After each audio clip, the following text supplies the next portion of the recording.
5 اختراعات ظهرت السنة دي هتغير حياتنا ولا هتجننا؟ أنا أحمد طه، معلق صوتي. ما تنساش تعمل لايك وسبسكرايب على اليوتيوب، ولو أنت على الفيسبوك أو انستا أو تيك توك يا ريت تتابعنا.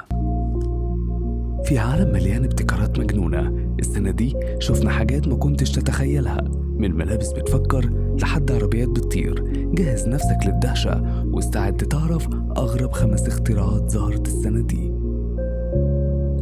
الاختراع الأول، الملابس الذكية.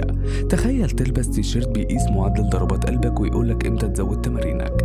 ملابس ذكية مش بس بتراقب صحتك، كمان بتتواصل مع موبايلك. شركات زي أديداس ونايكي بدأوا يدخلوا المجال ده بقوة.